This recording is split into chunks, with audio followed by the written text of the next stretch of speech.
Hey everyone, welcome back to the podcast. I'm your host, Tom Shaughnessy. I'm here at the office actually recording, and I'm thrilled to have on John from SuperRare. John, how's it going? Going great, Tom. Thanks for having me on. John, I think my background beats your background. I'm not going to lie, I got a painting. You just have all white. Yeah, it's actually a conceptual piece of art. It's whatever you want it to be. I love that. Well, John, I think a lot of people know what SuperRare is, but for those who don't, give us a quick 30-second intro before I ask you to tell me your life story, just so people have some context. Yeah, absolutely. So SuperRare is a marketplace and social network built around digital art. And the elevator pitch I often give people is like if you think, Instagram meets Christie's. I like that, man. And tell us a bit about yourself. How'd you get started in crypto? I think you've have quite the history here. Yeah, so it was certainly a meandering path. I had After college, I moved to New York and was working in advertising, just doing creative tech stuff. So building websites, building apps, also doing some digital art. So I was like into processing and open frameworks, some of these kind of like creative programming languages. And I discovered the New York Bitcoin meetup, which was very exciting.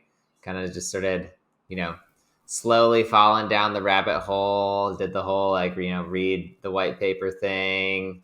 You And hit all the yeah, bases. exactly. Hit all the bases. It was fun. And it was like, it was right before, it was like right before Counterparty launched. So like, people were starting to experiment with like smart contract like things. So it was, an exciting time. Saw like through that meetup, learned about Ethereum, which I was very skeptical about at first. But then after the network launched, quickly changed my mind and decided I was totally wrong, and it was pretty incredible. And actually went to go work with Consensus out in Bushwick. It's awesome. So what year was this that you found the Bitcoin meetup? Was that 16 or 17 or was that No, I think it was like I was like the winter of 2013 or something. Oh So baby. I was way off there. Sorry. I missed the that's counterfactual okay. Yeah, reference. it was. Yeah. I mean, unfortunately, I was just living in a tiny apartment with no money after college, so didn't really change my life other than that I met a bunch of really cool people. But I like that. yeah. Did you ever think that, I mean, you were here early. Did you ever think that what we have now would ever be built on Bitcoin back then? Like, what were you thinking back then when you first found Bitcoin? Yeah, it's a good question. I mean, like one of the popular memes back then was that like there were all these other, it's like Namecoin and like Prime Coin and all these other random chains. And one of the popular narratives is like people will experiment and then anything that's actually working will kind of just get like absorbed into Bitcoin, um, which obviously hasn't didn't happen. Um, and I mean, people were talking to like Counterparty was super interesting. Like I thought Counterparty was awesome. I mean, it still is awesome. Like the idea is super interesting. Like putting data into Bitcoin transactions. So kind of like building this like, I don't know, higher order layer of things. It's pretty cool. I mean, like I think Counterparty launched like early 2014 and like it worked. You could like mint other types of things. There was like some gaming stuff happening with like Spells of Genesis and um but yeah, so I wasn't sure. I was kind of just like very excited about it, like all the things. It was like there were so all these new toys to play with. Um but yeah, it's been amazing to see kind of the growth in the Ethereum ecosystem. It's like interesting how it's grown. Or like Bitcoin's got the super hard money narrative, which I'm a big fan. Love Bitcoin, but also love for us it was like, and like me personally having like experimented with like building things on top of Bitcoin, like with Solidity, it was like, oh shit, well this is way easier. Like I could get behind this. So yeah, it's been I interesting like to see it that. evolve. No, it's cool. It's cool that you have the history of being early in Bitcoin, yet you're building something that's fully taking advantage of ETH. And I'm not going to make this in this versus that podcast, but I always like to shout out people who are able to make that mental leap, because I feel like a lot of people kind of get stuck in one world or the other. Yeah, it's I definitely was a little stuck, and then as soon as I started playing around with Ethereum, it was just like, well, this is clearly amazing, and I don't want to not be a part of this. Yeah, no, I'm with you.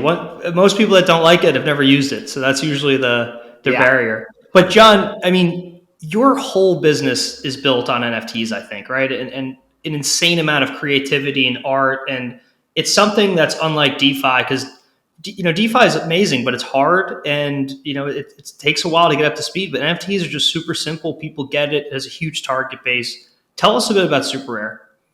Yeah. So, like having, been in the space and built, side projects and been experimenting, for me, I was really excited about, with Web3, this idea of, a value transfer like protocol that's like part of the internet. So it's like, how do you make money a native part of all these different apps that we use? We're all addicted to them. We're like on Twitter all the time, we're on Telegram all the time.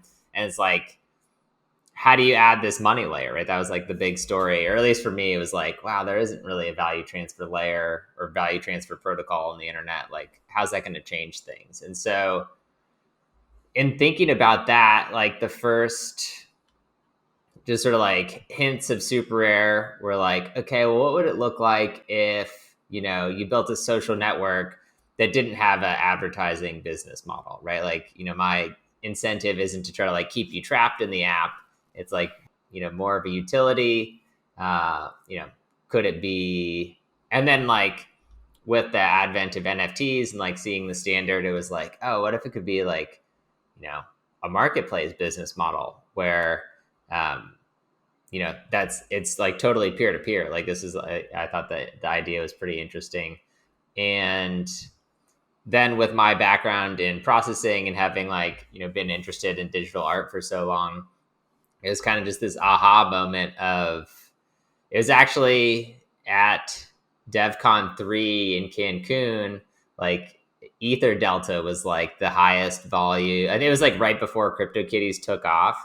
Man, what a throwback. If I remember correctly. And I was just like, this is ridiculous. Like the best app that we've built on Ethereum is like just a really slow trading app. Like no shade being thrown on Ether Delta. Like it was awesome what they had built, but I was just like, this isn't really what I showed up for. Like finance is cool, but it isn't really what was like speaking to me. It was like, how do you get other consumer apps using this technology? And it was kind of slowly, it was like, oh, what if you had a DEX, but instead of for, trading fungible assets and financial instruments, like what if it was for art or photos or something like this? And so that was really kind of like the origin. And then, yeah, just like being in art, I was like, oh shit, this is amazing. Like all the processing sketches I was just creating for myself could have been, trying to monetize. And yeah, just kind of just grew from there. What was the? I guess there's a timeline like disconnect for me here, right? Because like you wanted to do something creative, which became super rare, but at the time NFTs really weren't a thing. I mean, what were you thinking back then? Like this would appeal to like people taking photographs, or yeah, I guess I'm just like did you have to wait for NFTs to become a reality to do your vision, or was there something there before that?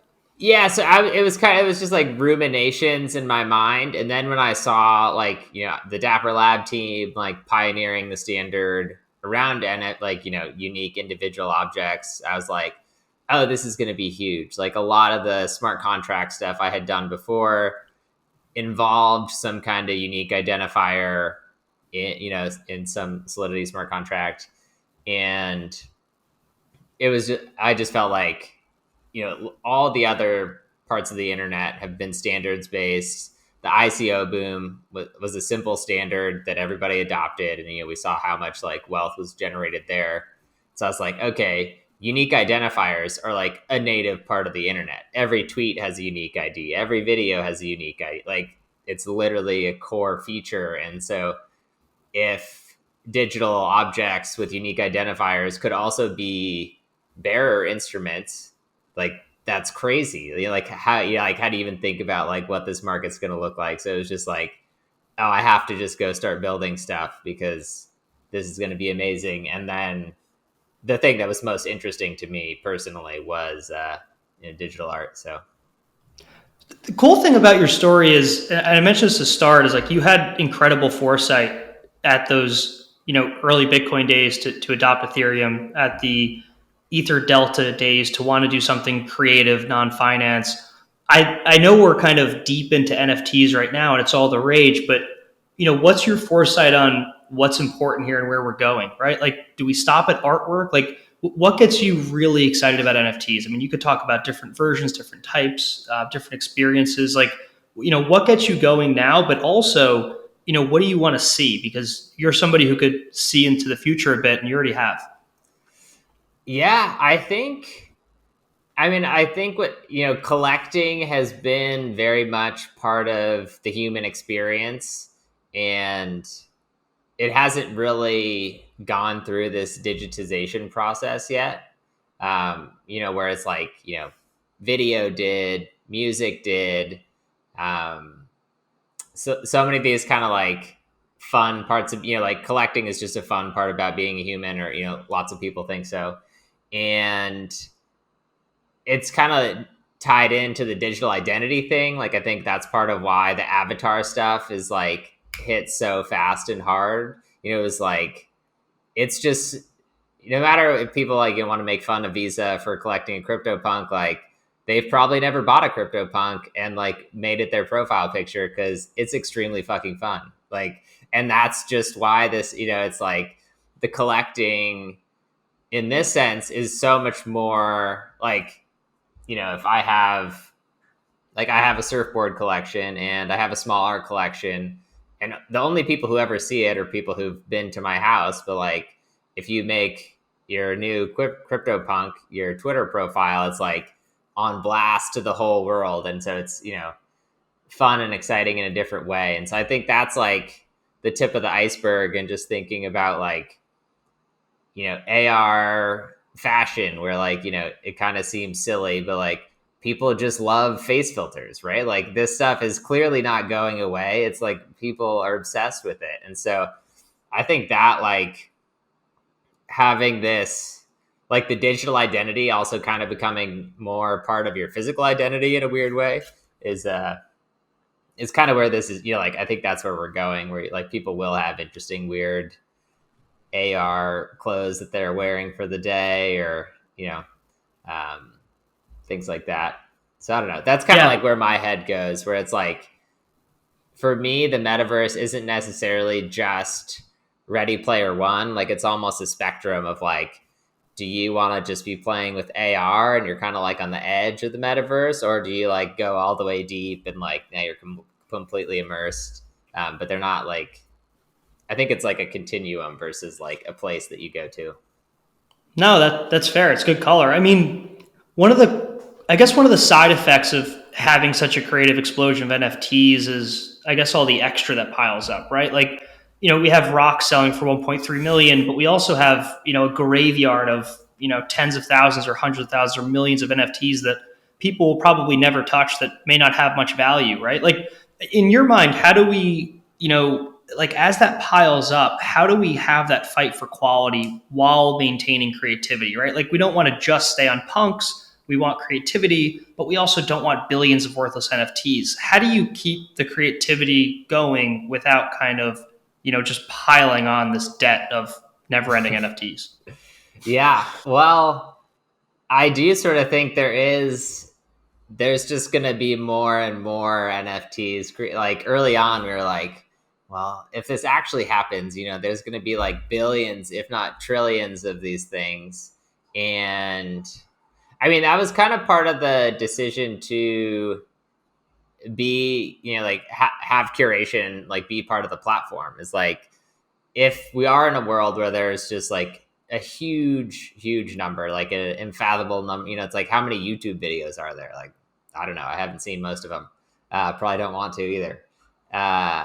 And so like thinking about the curation layer, I think that's going to become more and more like the search and discover, where it's like, Google's page rank sort of decides the quality of websites. And so, and I don't think you necessarily have an algorithm curating collectibles and art, but like that was part of the inspiration and like motivation with the rare token is like, how do you try to curate at scale? Is, curating on a small scale is hard, on a large scale is even harder. And so this is kind of like, us taking that direction. So it's like, all right, we think it's possible to have, to crowdsource curation.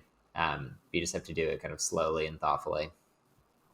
No, that's a good point. I definitely want to get into the rare token, but I guess before we do that, I mean, tell us, for those who are just listening on audio and can't go to superrare.com, tell us the differences about the experience with SuperRare. Like when you come to SuperRare, what sets it apart versus going to OpenSea or going to Rarible or going to XYZ Exchange? Like, what's the experience you're trying to get to here, and what do people take away from that? Yeah, so and really early on, felt like, you know, there's a bunch of interesting consumer tech like patterns that you can draw from for like, how to, scrolling feeds and things like this.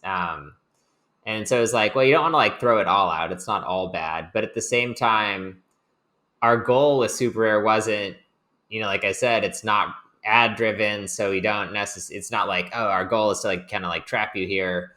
It's like to help people find beauty, appreciate it, want to go chat with an artist on Twitter, right? Like, that's part of what we want to happen. And so is really like trying to make the UI minimal, make it easy to find, but also easy to kind of like pause and appreciate art. Um, so yeah, I think that's one area where like we put a lot of thought into like how does the art look, like what is the experience going to be like for another artist or a collector when they see a piece of art. You almost want like a negative design, right? Like if you think about like we almost want our website to like, you don't even know it's there. All you as the user notice is the art you're looking at and like who created it, and like have this rich, uh, you know, art consumption experience. But it's not like us trying to make our brand cool. So it's kind of like, how do you have a brand and like a user experience that supports the art? Obviously we do want to have a brand, but like, kind of wanting it to be understated. And so I think that's probably the main difference from like different aggregator marketplaces, is like really highlighting the art. And then some, for like compared with some of the other competitors, it's like really trying to almost have like a museum or like gallery like experience where like really what you notice is the art. Sure that, the app's easy to use, but it's kind of behind the scenes. The negative design idea you mentioned is actually really interesting. It's kind of funny because everyone wants to have this very unique, powerful, out and center front brand, but in your sense, like you want to showcase all of these artists. It's a cool idea. Is that something that you guys had from the get go, or is it something you kind of figured out over time? It early on, so one of my buddies who I worked with in advertising, his name's Josh. He was actually like, he's like very much like a no coiner, but like I convinced him to like set up MetaMask, and like he's got some art on Super Rare. So he was like early on helping us think through what the experience should be like. And, we kind of settled on this like, Giphy is amazing. Is like, I don't know if you've like been to the site, like searching through content there is interesting, but like it's also extremely overwhelming. There's like way too much stuff. And it was like, what would it be like if you like did a mashup where it was like a fine art museum but like crossed with Giphy? Like what does that end up with? And so that was kind of the inspiration. So it's like, because like galleries often are like, they're very understated. It's like trying to put the art forward, but pretty early on, that was like what we settled on. That's awesome. No, it's a really cool feature. One of the things I want to talk a lot with you about is curation. I'd first love to start with why you think it's important and how your token plays into it. But I guess down the line a bit, I want to talk a bit about, how do we even figure out who the best curators are, right? Like, I mean, today we leave it to the market, right? Like, the market decides for various reasons, beyond the scope of this pod, that punks are super valuable, right? And I agree. But, how do we decide that an NFT is valuable when it's, different groups and different use cases valuing them in different ways? It's a huge coordination problem, but we would love to dive in here and get your take. Yeah, it's super interesting. It's I think there's if you choose a metric, maybe you can then decide whether or not curation is good or valuable. With art, I think it's like it's definitely a little bit harder to like what is good curation. Like often it's like the curation that produces things you like. It would be like we each have our own definition of like what is good curation, and so I think with in like SuperRare 1.0, like our team did a pretty good job of curating art. Our sort of like goal was to have support emerging artists, support well-known artists. That helps elevate like the whole ecosystem and like kind of having like a broad cross section.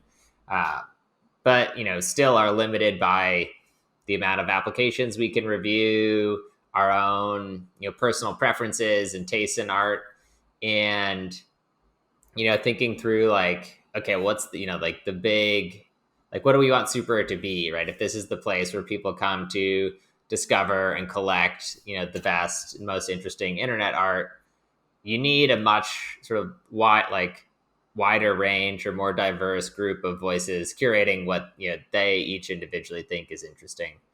And so then it was like, okay, well, like, how do we, sort of like a rabbit hole where you're like peeling back layers of like things you want. And so ultimately, How the hell do we do this? yeah, how the hell do we do this?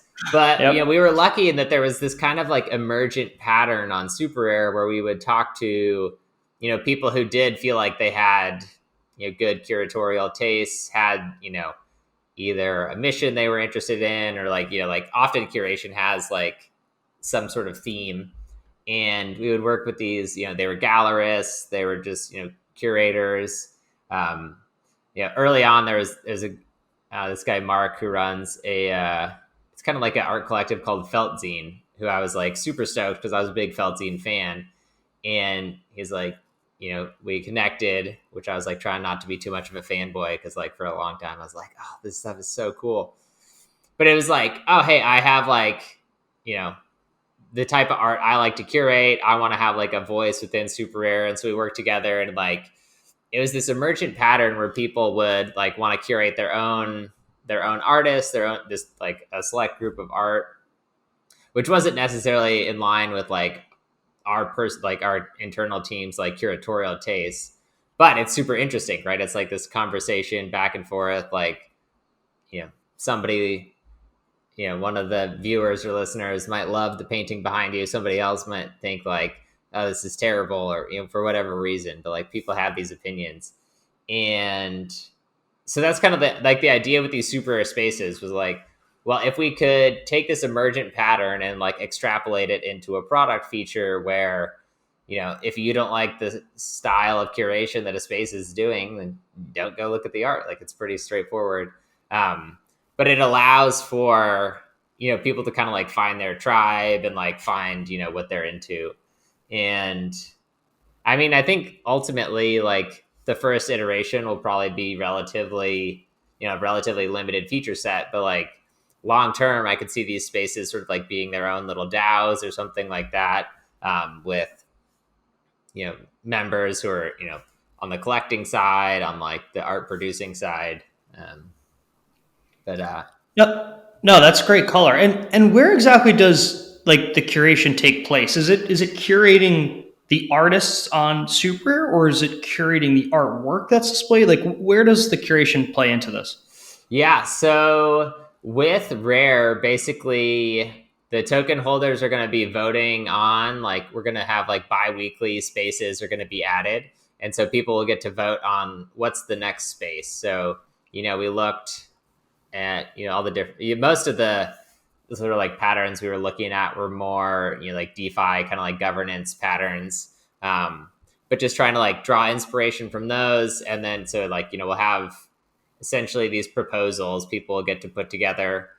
They'll get voted on, and we'll kind of have this rolling bi-weekly we're calling it the space race, inspired by Mirror I like the light that. race. Yeah. Nice. And so then from there, the operator, we're currently calling them operators, the space operators, they'll get to curate however they want. So they might add artists to their space who can mint as much as they want, or maybe it would just be, select pieces of art that get, produced in a space. Still very experimental, but that's the idea, is that like they'll be free to kind of curate however they want. And then in addition to that, we'll still have kind of independent artists representing themselves on SuperRare. Another part of the motivation with the space, like having the spaces, is, our team's limited in the amount of promotion we can do, right? If we sent 50 emails about auctions during the week, none of the auctions get very much traffic. Whereas like if people start following specific spaces, artists can get better sort of like promotion out of the space. And so kind of just like it allows us to scale up, pretty much everything that's working with SuperRare. No, that's helpful. And a super dumb question for you though, but like what's the process for figuring out like what goes on the super rare homepage, right? Like, because I understand that the rare token holders can approve spaces and artists, but like, let's say a year from now you have a zillion spaces on here, and I'm probably confusing a couple of things, but yeah, what makes it to the homepage? Yeah, so no, this is a great question. And it's still, right now, it's just currently our team is kind of curating what goes on to the homepage. And, if you're logged in, I guess then you're just kind of seeing the feed that you've curated for yourself. But I think it's a great question, and like still very experimental. Some of the things we've talked about, like, you could also use the token and have kind of like, like Harburger tax style featured placements, right? Like if you think about marketplaces and, social platforms, like there often are these like promoted or featured spots. So that was, I think that's where it gets really fun. If you think about the token economics, like, maybe you're burning rare to put a piece of art or feature an artist or, feature an exhibition or something, and like playing with that, like, I like the Harburger tax model because it's pretty simple. But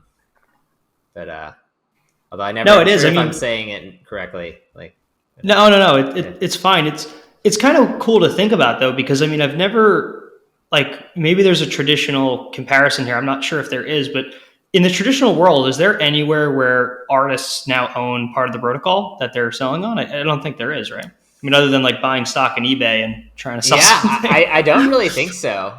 And so, yeah, no, I think we're, pioneering in the sense that like there's not a lot of prior art for, like consumer apps, and especially, yeah, for like these creator platforms. Like if you like Instagram, it's like you're just creating content for free. Like maybe you're hoping someone clicks on your link tree and like buys a t-shirt from your store, but that's like, it's very abstracted from like the act of like, creating the Instagram post. And so what I love about NFTs is like the content is the art. Like that's the thing, a patron can, go and collect. So it's a much more direct sort of like economic system in my mind.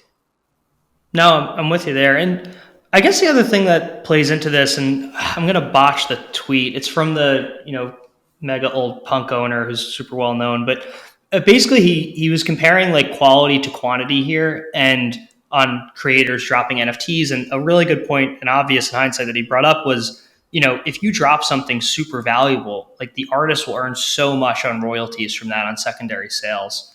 How do you think through royalties for artists on SuperRare and other platforms? Because it seems like it's extremely important, like for the sustainability of the artists. Yeah, absolutely. I mean, I think initially, like like royalties. Well, number one, we were like, well, it's just so easy with Solidity. Like, it would be ridiculous not to try like building it into the smart contract, right? Like, this is actually the point of programmable money, is you can program it to do different things, and I think it really makes for a much more I don't know, sustainable or, fair like market, right? Like in any, like almost anywhere where there are secondary markets, whether it's like the original creators, whether it's like, concert tickets or, swag for like, baseball swag or whatever it happens to be, like they're kind of like cut out. And with art specifically, it's like this sort of like, it's like the artists are poor until they die, and then their art like skyrockets in value. And it's also kind of like socially shunned to resell art in the art world. And I think a big part of it though is like, if you buy a painting from someone for 10 grand and then go flip it at the auction house for $2 million, and the artist, like doesn't see any of that, like that's you can argue whether or not it's fair, but it certainly sucks for the artist. They're like, fuck, I did the actual work here. Like, you just went and resold something. And so part of the idea is like, well, could you make this? It's clearly a thing people like to do. Like, people love to resell stuff. People love this act of buying and selling. And so what if you make it a feature as opposed to this like, kind of like dirty thing that like happens, but it's like you're not supposed to do it, but everybody still does it anyway. And so we were like, this is so weird. Like, it's like it's happening over there. Everyone can see it, but like no one's going to do anything about it. And we're like, well, what if you make it like a core feature? So it's like the artist is fucking stoked when the collector also makes more money. Like, this is, we can make this more win-win. And so I think, I mean, it makes for a more interesting art market too, right? It's like, we want it to not only be like a financial game, obviously, but at the same time, like the record breaking sale, like how did NFTs really jump into the mainstream? There was the Beeple sale at Christie's. Like, it was like, yes, there was some discussion about some people liked the art, some people didn't, but what you saw everywhere was like digital, JPEG sells for $70 million. Like, that was just all over the place. And so um, pretending like it's not an important part of the ecosystem, I think, is silly. No, I'm with you there. And, one of the other cool things you guys have built, and I haven't spent a lot of time on, is your sovereign smart contracts. Not to like totally shift gears on you, but can you kind of dive into like the gravity of that? Yeah, absolutely. So we, early on, there were sort of these like platforms, sprouted up. There was not a lot of options for like minting NFTs. And the easiest thing to do is have one NFT smart contract that all the artists were minting into. And, we were like, and then it ends up, it's sort of like branded as like a super rare NFT, which is sort of silly because if you think about it, it's like the artist is who's important. It's like we facilitated the NFT, but like, it's really about the artist. So having this idea of like artists being, sort of like the most important piece, like it's like a core fundamental piece. And so having this idea of the sovereign artist smart contracts is basically smart contracts that the artist totally owns. They're minting in them. They can be, branded with their name. They could have potentially custom features, like if there are certain properties that artists want to program into these smart contracts. And ultimately, not limiting for collectors, right? Like if you're, say, X copy and you've minted on other platforms, collectors still, they want to see the whole body of work. And so it's like, in addition to having, sovereign artist smart contracts that you created on SuperRare, importing, other parts of the collection, I think is a big, part of that story as well. No, that's pretty cool. I'm just trying to think through spaces a bit more. Like how do you envision like these artists working together, right? Like, is it just one artist, one space, or do you envision artists working together on spaces and collaborating and making new art? Like, how do you see through the collaboration aspect on Super Rare? Yeah. So I think, well, so I kind of think like two ways about it. Like so I think artists collaborating on a piece of art, you could have like n number of artists collaborating on it. But with spaces, I kind of think about them like, like I don't know, like the clubhouse like groups or something where it's like you could see so and so's a member of like these different groups. Like I'm kind of imagining it like this, where like say Flamingo DAO has a space, and they're curating art and artists, and you could see, oh, here's all the different artists who have ever created something in the Flamingo DAO space or the Gagosian Gallery space or something like that. So I'm imagining them as kind of like more high level and ways to like sort of like group together, almost like having a bunch of different artists be potentially that part of many different spaces. No, that's pretty cool. Yeah, I guess the other thing is like, so somebody like Flamingo DAO can curate art for other people, but they can also obviously share the art that they own, right? Like there is the afterward gallery effect. Yeah, so that's the plan. That's cool. What do you think about post sale, right? Like there's a ton of work that you're doing to incentivize basically the global community to curate artists and artwork. And that's a huge undertaking. And that's to get the right artwork in front of the people for a sale. But what happens after that, right? Like how do you curate people's galleries after the fact, right? Like if I like you're spending so much resources to get the right artwork in front of people, but after the sale, it's kind of like, all right, whatever. Like, how do you make it important afterward? Yeah, no, it's super interesting to think about how people actually interact with these things, and they can be more tactile. One way I think it's not as exciting as like the metaverse is, but really just things as simple as digital display. Like I think Samsung's got the frame. There's the mural that's pretty popular, right? Like these art focused frames are getting better and cheaper, and I think there's a big opportunity around the UX with those. So like if you think about the collecting experience from like start to finish, it's like you find an artist you like, you find a piece of art you like, you acquire it, and then you can go like show it off on your frame. Like it's still pretty clunky no matter what technology you're using. Like there's not really a seamless experience. A lot of these frames have their own art stores, but I think they haven't really figured like totally embraced like the NFT ethos of open standards and open assets. They're like a little bit stuck in like a Web 2 business model, but we're actively. I think like Samsung's been doing like pretty progressive. Like we've been talking to them a lot about NFTs and how to like here's like an ideal state. Like let's work on building something like this together. So I think that's a big part of this, right? I think really having whether it's fine art or collectibles, whatever it is, like people want to show it off, and having something as simple as just enabling this on, most people have more than one screen in their house. And so I think I kind of think about it like, you wake up, you have some coffee, you like might turn on music and like also decide like what art you want to have on that day, like something like that. So I think that's a big part of how this gets us to the kind of like crazier, more futuristic metaverse stuff.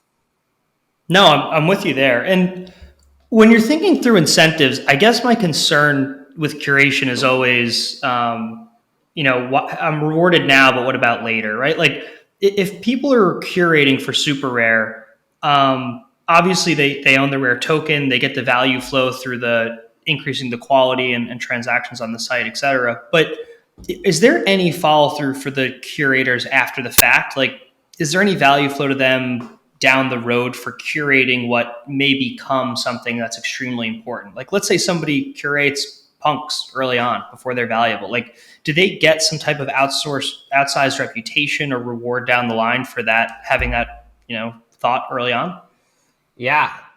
So I think it's super. I mean, it's a really good point you bring up. Like, they're very much part of the growth of potentially a specific artist or a specific artwork.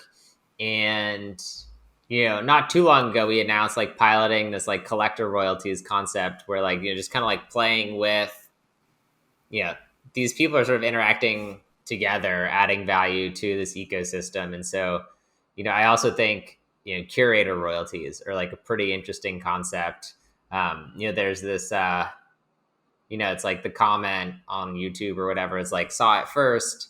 Just that like you get the social reputation for being the first person to I don't know, watch a Lil Pump music video. But at the same time, it could be extended to sort of like monetary success, and that like maybe royalties are more sophisticated, and like I think the tooling is just getting easier and easier, right? Like this, like you could have potentially many different parties involved in these royalty transactions. No, the delayed royalties idea is genius. I mean, because people could put a lot of work in to find really valuable pieces, and obviously, by design, it's not the crowd that's going to find that, right? It's going to be smaller people. I really like that idea. That's cool. Yeah, yeah, and it's even just like my own behavior like on SuperRare is like if I see someone whose tastes I respect and they start collecting from someone, you're like, oh, that's like maybe I should go get one of those. So like having them kind of like if there is like a mechanic there to incentivize that, like I think that's great, right? It's like it makes it easier for people to find art.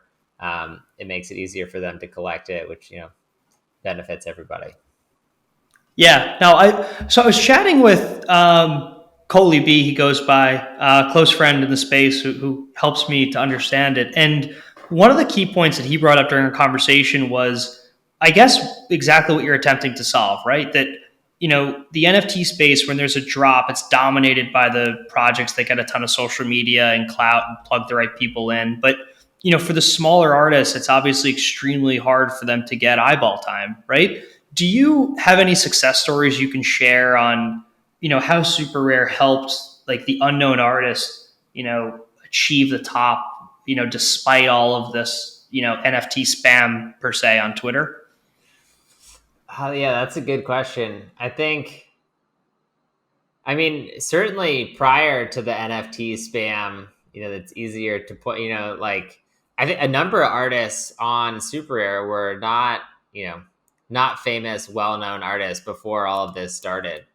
I think Flocious is a great example where he was selling paintings in his online store for like $300, and now is like probably one of the most well-known, also one of my personal favorites, but like most well-known artists, like I mean I don't know if in the world, but like certainly in this ecosystem, the like Flocious is a household name. um so I think it's interesting, like I think it kind of like what you're saying around the curation, right? It's like finding, it is an interesting matching problem, like matching collectors and artists at like the right stage where uh Ferocious pieces are now currently out of my personal price range, but like how do I get matched with you know somebody early on in their career before they have notoriety? So yeah, I think it's an open question around like what's the best way to go about solving it. Yeah, no, I'm with you there. And not to play devil's advocate, but I'd love to get your take. Like, people see OpenSea doing like I think it's like 3 billion in volume in like the last week or something, just like insane growth. But obviously, the experience of an OpenSea is very, very different from Super Rare. What's your take though on a couple of years out? Like everybody always argues convergence to winner takes most or winner takes all markets. Obviously in the real world, it's not totally reality. If you look at department stores, if you look online, it kind of is with Amazon. I guess how are you thinking about maintaining this incredible experience on curation, in the face of mass retail using something like OpenSea? Yeah, it's a super valid question. I mean, like it's interesting in that like our infrastructure could support whatever NFTs, right? It's a conscious decision to have it be more focused on art. My personal opinion is that eventually it gets kind of vertical. Like you'll see sort of this like unbundling. Yeah, like people love to talk about unbundling, but like Oh man, I'm an ex telco analyst, man. But whenever bundling, free bundling, it's all yeah, good you're with me. bundling, you're unbundling, you're just going, it's a ebb and Yep. flow. But I think like I imagine the experience for like the specific asset type becomes more and more sophisticated. So, I often think about like virtual land. Like someone will probably build like a very cool, like Zillow style, virtual real estate website. And so even though that's like an NFT, you could sell it next to domain names. Ultimately, it's hard to kind of like specialize in these like very different verticals. And so I think there will be these sort of like category winners. It's kind of like how like in the next 5 years, I see very category specific platforms, and obviously, I think Super is going to win the art category. But Yeah, no, I'm with you there. And no, SuperRare is awesome, man. And what I mean, the rare token's new. I mean, it's had an incredible launch. The idea for curation is cool. I mean, what's your take long term? Like, do you like? I guess what do you see as the biggest hurdle for the token? Like, is it? Do you think people are going to understand curation from the get go? Is everything live today? Would love kind of an update there too. yeah, so I mean, I think I'm clearly very excited about it, right? I think we're an interesting like hybrid of consumer app, but also kind of there's like this protocol component related to NFTs. So there's one of the hurdles is just being early to market there, as there's not lots of prior art, so figuring out right like governance around curation is different than governing the maker interest rate, right? That's extremely specific, whereas like this is a little bit more broad. So I think it's there's some challenges in refining that model, but I also think that's where the opportunity is as well, right? You get that sort of the asymmetry around the risk.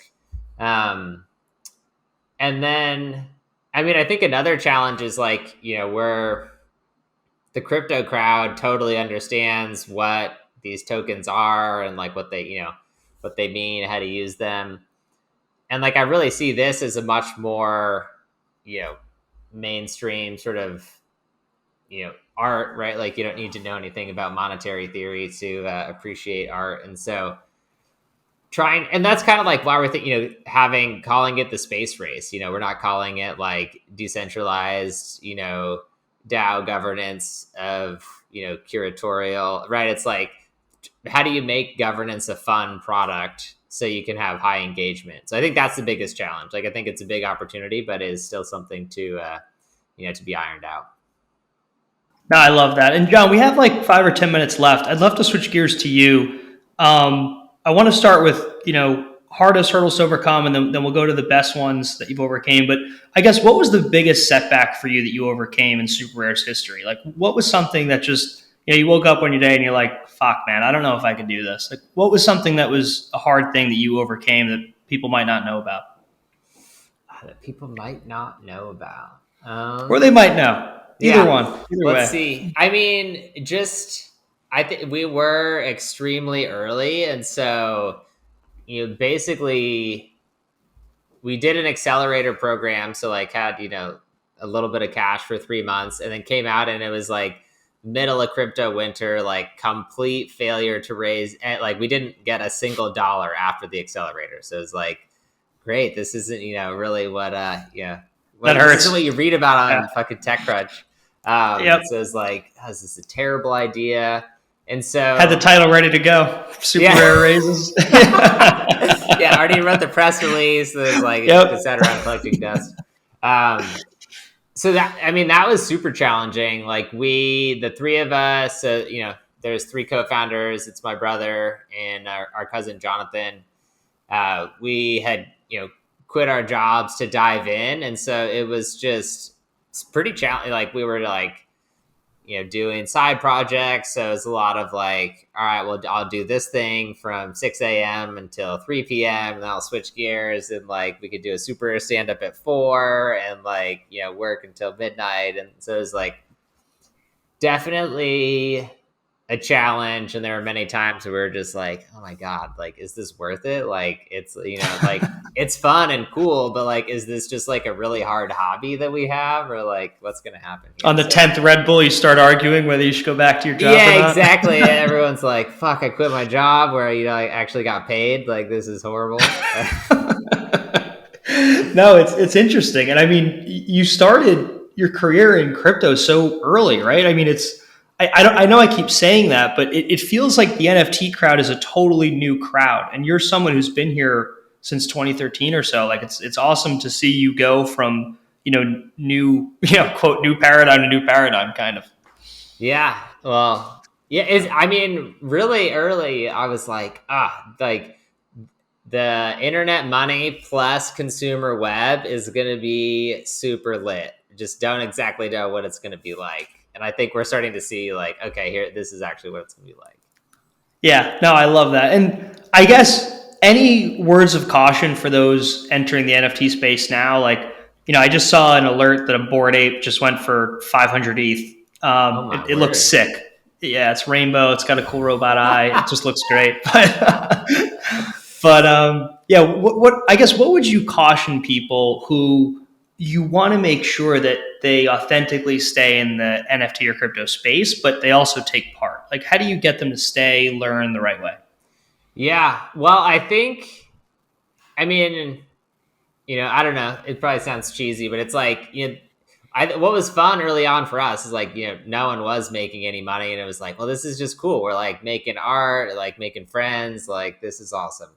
Um, and so I would say for new entrants, it's like, I think the eye popping numbers are super exciting. It's like great for attention, right? We're like getting more and more eyeballs on the space, but that's it's not everybody is selling Bored Apes for 500 ETH, right? Like, and so, I think there's like, just get involved with, like, I don't know, like, the speculation is one thing, but like, find something you're interested in, right? There's a ton of interesting, like, from all the crazy shit Axie's doing, right? Like pioneering play to earn to, like the collectibles projects, like NFTs are extremely broad. And so if you get involved with something you're truly interested in, it's going to be way more satisfying. I think you'll probably have, not giving people investment advice, but like for me personally,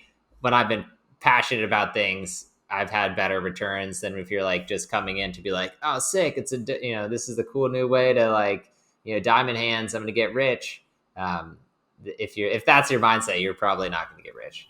You're screwed. Yeah, Yeah. and just the other side of the equation here, like what advice would you give to artists, right? Like let's say you're an artist who dreams to be on the front page of SuperRare. Like what tips would you give them, not to like play the system or anything, but just like on how to create the right type of artwork and community to kind of get there? Yeah. I think, I mean, you're probably familiar with Coldy and his work. Like he always, I like his message to younger artists of just being like, you should just focus on the art, and like the success can come later, where like, early on, like all the art on SuperRare was selling from like, $5 to maybe $300 for like, so don't necessarily see like, try to like start comparing yourself to people who've been around in the space and have notoriety right away, right? Like, you know, continue to develop your style, continue to make personal connections. Like I think a big, kind of like everything, right? It's like, it's at the end of the day, it's just a bunch of humans hanging out doing things. And so if you are making interesting art, you can go join some of these DAOs, meet people, and just kind of like start exposing yourself to the many different facets. I think that's a pretty surefire way to achieve some success, because it's still really early, right? Like there's still a lot of people who've never heard of DAOs and are just like, why are these crazy people buying gifts on the internet? But we'll No, get them I'm with eventually. you. We definitely will. And John, my last question for you is: it's always hard for founders to fire themselves, to centralize the community, give up their baby. For you, I not to put myself in your shoes, but super rare success has come off the heels of, you and your team's ability to create this, negative brand, and to know the artist and to put the right artwork out there. Is there any feeling of unease or excitement in giving that curation to the community? Because it's definitely where you want to go, but it's definitely a handoff from you and saying, I've done this for so long, I know what works, community, go crazy. Yeah, absolutely. I mean, it's a huge change. It's a big step. It was heavily debated, right? Like, how, like, what should we do? How should we approach this? And I think what makes me the most excited is like, I still think, we haven't necessarily figured out like exactly what the form factor is and like how this, what this looks like in 10 years. And so in my mind, opening it up more, like decentralizing the protocol more and the platform, you know, enables other community members who have really good ideas to like help, contribute to the direction of where this should go. And it's like, I think it's come a long way and it's mature enough in that, we can now, like, if we have more inputs, we can achieve, kind of like greater outputs. And so that's what gets me excited, is just like thinking through like, I don't actually know what, should it just be one of ones, or like there's all sorts of like interesting dials and knobs to turn. And so I'm excited to see how people approach these spaces and like how that kind of influences the greater platform. No, that's a fair point. And I won't talk about it on any platform here, but OpenSea has had incredible success. I won't knock them at all, but they also feel somewhat disconnected from the NFT community a bit, in that, and it's all just extra stuff I'm hearing, but you guys are pretty much handing over the keys to the community. So it's crazy just to think of the two extremes here, and how you guys differentiate. And OpenSea is an incredible platform. I love them. It's just a great comparison on two very different strategies, I guess. Yeah, and also a huge fan. Like I purchased many axes on OpenSea and things like that. And yeah, I think it's just a different approach, right? It's like, I think this ecosystem is still so nascent, and like experimenting at both ends, like, is gonna, the rising tide quote. Like, I think there's, just different approaches. It's gonna be, net positive for everyone. But yeah, I'm personally biased and very excited about, going down the path of decentralization. It's been, in the DNA. I was like, should I go make like a Bitcoin talk forum post about SuperRare, just like for my own personal, because I think that's cool. Just to have it. Just exactly. So yeah, having like starting with the smart contracts and then kind of evolving it to, be something much bigger is definitely something that's personally very very exciting for me. And sorry, last question for you, John. I know I'm keeping you, but do you ever foresee OpenSea launching a token and doing curation? It just, I don't see it happening. But what are your thoughts? If I wouldn't rule it out. I'm not sure. I think it kind of like my personal opinion. Like, I see what I think would be cool, if folks at OpenSea are listening and want my unsolicited advice, is just like, I doubt they listen to my podcast. Yeah. Never know. They're certainly not listening to me talk, but like them, like almost being like a Coinbase or something of NFTs, where it's like, it's a massive platform. It's got a million features. They have amazing like custodial, like custody being one. Like, I think something like that could be super cool. So if I was going to guess, like, I imagine maybe more kind of the, I don't know if Coinbase is the right comparison, but like something like that, that's going to be a massive business. So like, I'm sure somebody's going to do something like that. And I feel like they'd probably be well positioned. But I guess we'll find out. I love that. Well, John, thanks so much for coming on, man. It's great to hear your story. You've been around a long time. You've made a lot of changes. You've taken a lot of risks. You've handed over the keys of a very important project to the community in short time. So kudos to you, and have to see that progress. And thanks so much for coming on, man. Yeah, absolutely, Tom. Thanks for having me. It's a pleasure.